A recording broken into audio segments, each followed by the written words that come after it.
Bismillahirrahmanirrahim. Pemirsa tercinta yang dirahmati Allah Tuhan Yang Maha Esa, bersua kembali di kanal Hikmatologi. Monolog sederhana mengajak diri kita masing-masing berpikir, kian melembut, cerdas, dewasa, bijaksanakan hati nurani, berdasar kitab suci agama kepercayaan yang kita yakini.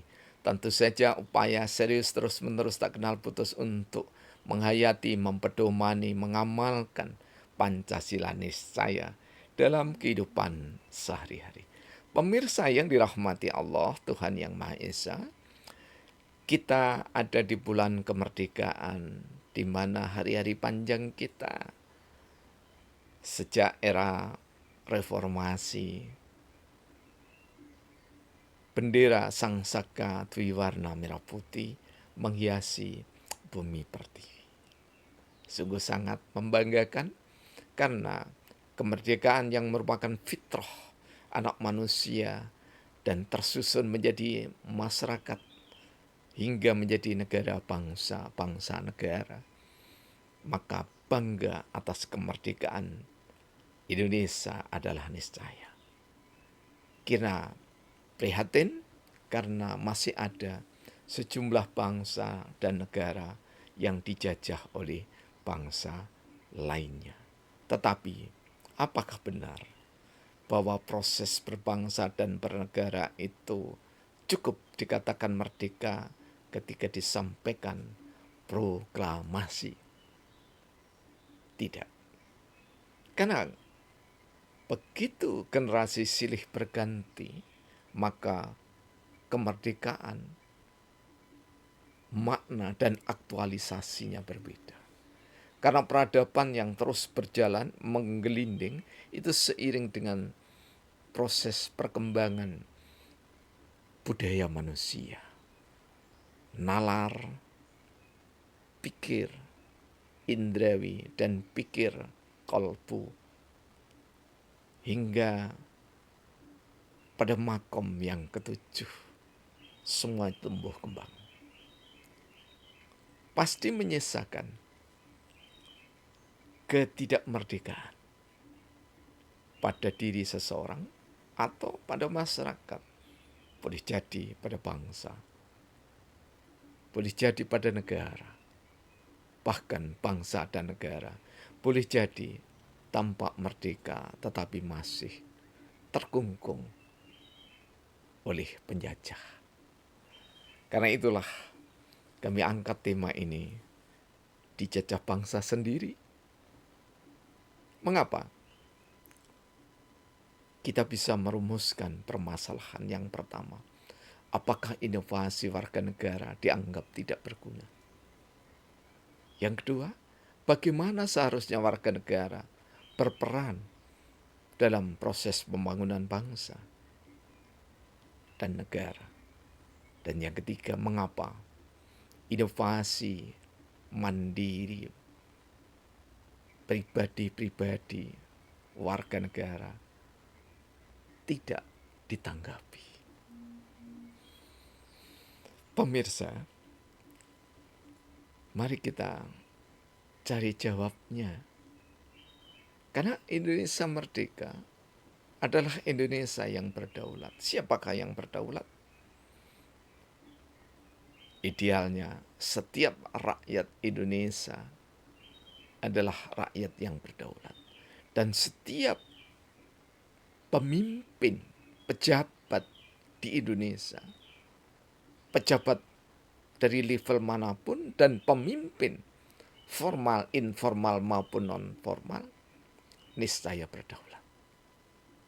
Karena tanpa kedaulatan diri, tanpa kedaulatan kepemimpinan, tanpa kedaulatan masyarakat, bangsa, maka negara dalam kondisi terkungkung, terjebak oleh penjajah. Kita lihat peristiwa ini sejak era kemerdekaan kedua. Artinya, sejak zaman Orde Baru sudah ada beberapa yang kami sebutkan. Kami setidaknya menggolongkan 7 hal pertalian dengan peran serta masyarakat, pribadi-pribadi yang istimewa, melontarkan gagasan-gagasan yang menurut kami berguna. Di antara data yang kami ambil dari hasil wawancara mendalam dengan sejumlah alumni dari Fakultas Ilmu Administrasi, Bisnis, dan Publik Universitas Brawijaya, kemudian dari Universitas Negeri Malang, dari Universitas Islam Malang, dari Universitas Muhammadiyah Malang, dan dari Sekolah Tinggi Ilmu Sosial dan Ilmu Politik Waskita Dharma Malang. Apakah dengan hasil wawancara bisa kita generalisasi? Dalam tradisi pendidikan kualitatif, generalisasi itu bisa dialamatkan ketika satu daerah atau negara memiliki karakteristik yang relatif sama. Bahkan tidak jarang bisa digeneralisasi secara umum. Yang pertama, bahan bakar substitusi. Bukan pengganti, tetapi penyeimbang. Jadi kami maknai substitusi itu penyeimbang. Tetapi boleh jadi jika laten itu menjadi pengganti. Bahan bakar substitusi yang sudah melalui inovasi oleh anak negeri, di antaranya adalah air. Dan sekarang juga ditumbuh kembangkan di sejumlah negara. Bahkan penemu bahan bakar air ya, dari Indonesia diambil oleh kelompok bergengsi dari Italia. Karena disuguhkan di Indonesia tidak mendapatkan tanggapan yang berarti. Padahal dimulai dari pribadi yang betul-betul mandiri, kemudian diuji cobakan kepada sebagian anggota TNI, dan hasilnya bagus. Kemudian air kencing. Air kencing ini adalah anak SMK. Insya Allah kalau tidak salah SMK 2 di Kota Malang. Kemudian air kelapa, air laut, jagung, dan lainnya. Inovasi yang didasarkan pada kreativitas yang tidak pernah lelah ini masih belum mendapatkan tanggapan dari pemerintah atau negara. Kemudian yang kedua, pupuk organik dengan ragam variannya. Ya.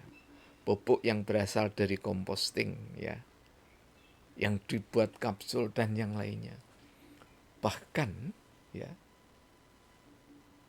kita bisa masuk pada ibu-ibu, ada Ibu Rinik dari desa Kecamatan Pagelaran mengembangkan pestisida dari air kencing kelinci. Sampai hari ini juga belum mendapatkan tanggapan dari negara. Composting yang sangat marak, ini yang ketiga, itu juga sepi dari tanggapan negara. Karena negara rupanya lebih sibuk dengan dirinya. Kemudian substitusi LPG. Ada mulai dari buah jarak ya, dan yang lainnya. Buah jarak ini lama sekali ya. Sekitar 15 tahun itu. Untuk mendukung ibu-ibu rumah tangga. Tetapi laki-laki juga tidak mendapatkan tanggapan yang berarti. Kemudian substitusi LPG ini juga dari sampah. Pemerintah Kabupaten Malang sudah mendayagunakan dengan bagus. Ya. Di daerah Kecamatan Kepanjen. Sudah lama. TPA, tempat pembuangan akhir yang tadinya dianggap sebagai gendruwo, ya, momok bagi masyarakat, akhirnya menjadi yang disayangi. Jadi tumpukan sampah kemudian dinetralisasi supaya baunya tidak terlalu menyengat, bahkan cenderung tidak berbau. Ditanami pohon-pohon fitoremediasi. Seperti yang pernah kami sampaikan di Dinas Kelautan dan Perikanan Provinsi Jawa Timur. Karena kami juga tidak melihat tempat-tempat pelelangan ikan di seluruh Jawa Timur, setidaknya dalam riset kami, tidak ada satupun pohon untuk menangkal, menetralisir bau menyengat busuk dari sisa-sisa ikan. Sehingga rekreasi yang seharusnya hati ini riang gembira, justru kita disuguhi sengatan bau yang tidak sedap.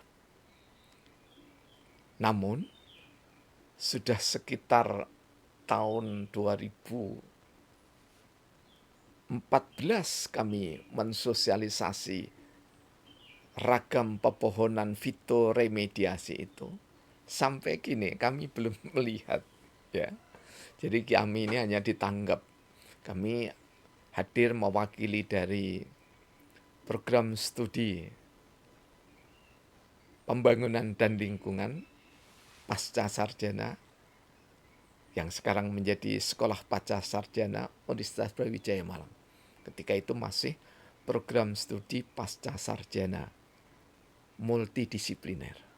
Kami sampaikan kelebihan-kelebihan dari pohon-pohon yang disuguhkan oleh Allah sebagai fitoremediasi. Jadi sebagai penyaring udara yang busuk. Di antaranya yang sudah dilakukan Belanda, jadi malah Belanda yang melakukan, itu adalah pohon asem yang dahulunya di Kota Malang ini seluruh pinggir jalan, ya, terutama di jalan protokoler utama, yakni mulai dari Ahmad Yani sampai dengan Jaksa Agung Suprapto, itu penuh dengan pohon asam. Namun sekarang kami tidak melihat lagi. Tidak sekedar ditanam sebagai fitoremediasi, tetapi dulu juga dipanen oleh saudara-saudara kita, kemudian dijual untuk minuman. Ya. Nah, kemudian yang kelima adalah substitusi beras. Pernah kami sampaikan sepintas. Substitusi beras itu dibuat dari biji nangka dan duri ikan. Menjadi pemenang nomor 1 insya Allah ketika itu lomba inovasi dan kreativitas tingkat dunia yang diikuti oleh seluruh pemuda dan mahasiswa di Malaysia. Dan alhamdulillah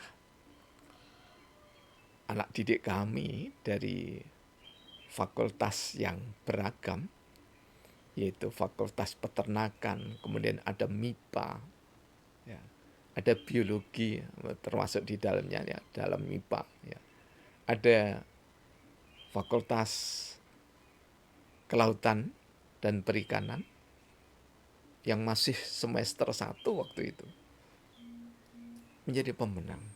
Tetapi jangankan disambut oleh pemerintah, ya, institusi sendiri pun tidak memberikan sambutan yang berarti.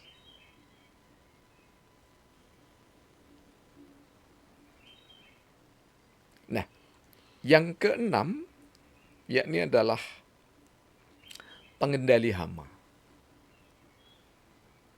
Jadi pengendali hama yang alami, yang tidak perlu terlalu susah orang menyiapkannya, yakni adalah hama yang bertalian dengan kutu loncat ataupun sejenisnya. Kita sudah sulit menyaksikan, bahkan nyaris tidak bisa kita saksikan, tumbuhan kangkung bergetah. Jadi ada kangkung yang getahnya cukup banyak, bukan cukup, memang betul-betul bergetah. Dan fungsinya adalah untuk menjerat, atau lebih tepatnya dihampiri oleh ragam hama padi dan sejenisnya. Ketika kami bersama Mbah Buyut kami di persawahan Harjo Guncaran, Sumber Manjing Wetan, Kabupaten Malang, di setiap sudut kedoan, ya bahasa daerah, di setiap sudut itu ada tanaman kangkung bergetah itu.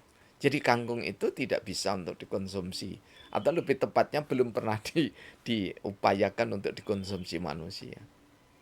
Tetapi di situ hinggap lalat-lalat, dan termasuk di dalamnya adalah hama-hama yang bertalian dengan padi. Karena dia makan di situ. Kemudian kita juga bisa menyaksikan, ya, bahwa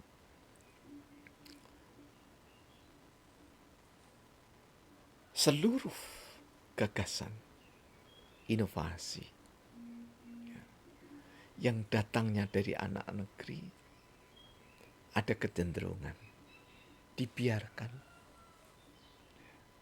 Jadi kalau ada yang bertanya, apa sih fungsinya pendidikan? Fungsi pendidikan itu bukan untuk mencari pekerjaan, ya, tetapi mendewasakan orang berpikir, anak didik berpikir, mendewasakan, mencerdaskan, melembutkan. Karena itulah adab di dalam taklim muta'alimun, ya, itu didahulukan. Saya yakin agama dan kepercayaan apapun pasti mendahulukan sopan santun, tata krama. Karena betapapun orang itu pintar, cerdas, kaya raya, pejabat tinggi, jika tidak memiliki sopan santun, pasti orang itu tidak akan dihormati, kecuali oleh bawahannya yang terpaksa. Hormat tidak perlu untuk diminta, tetapi akan datang sendiri manakala kita berkarya secara berguna. Dan lebih dari itu, mengedepankan etika. Hal-hal yang kami sampaikan tadi, sekali lagi, bukan untuk